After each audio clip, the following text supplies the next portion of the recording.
बोरिवलीचे आमदार संजय उपाध्याय यांना जीवे मारण्याची धमकी आली आहे। धमकीनंतर आता त्यांच्या सुरक्षिततेमध्ये वाढ करण्यात आली। संजय उपाध्याय यांना तिसऱ्यांदा धमकी आल्याची माहिती धमकी मिळाल्यानंतर आता ते पालकमंत्री आशिष शेलार यांची भेट घेणार आहेत।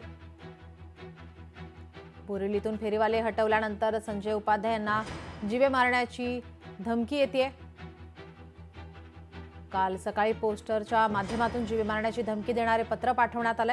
या पत्रावर संजय नावाच्या एका पत्रकाराचं नाव प्रेक्षक म्हणून लिहिलेलं आढळलं आणि या धक्कादायक घटनेनंतर आता आमदार उपाध्याय यांना तातडीने पोलिसांकडे त्यांनी तक्रार दाखल केली आहे। या प्रकरणात एकूण 8 संशयितांची नावे पत्रात नमूद करण्यात आली। या सर्वांवर तपास आता सुरू करण्यात आला।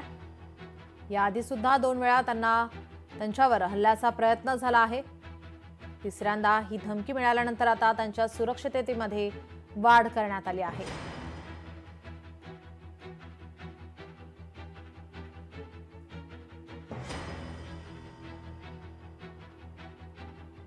संबंधित पत्र कोणी तयार केले, त्याचा उद्देश काय आणि 8ही संशयितांची भूमिका काय याचा तपास पोलीस वेगाने करतायत।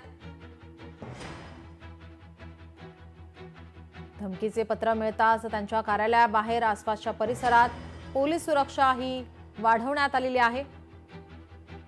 बोरिवली पश्चिम परिसरातील फेरीवाल्यांवर कठोर कारवाई करण्याची भूमिका त्यांनी घेतल्यामुळेच त्यांना सतत धमक्या मिळत असल्याचा अंदाज हा व्यक्त केला जातोय।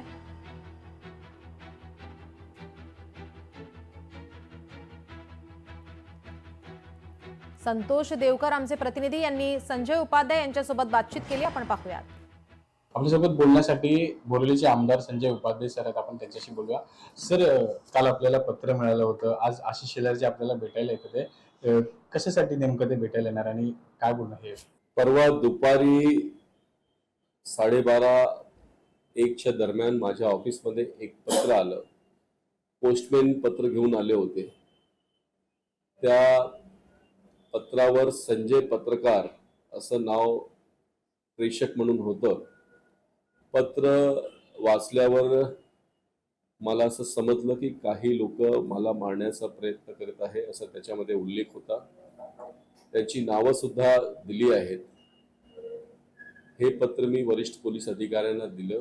पोलिसांनी आपली कारवाई सुरू केली आहे। हे बातमी समजल्यावरती आमचे पालकमंत्री आशिष शेलारजी यांचा मला फोन आला आणि ते दुपारी मला भेटायला येणार आहेत।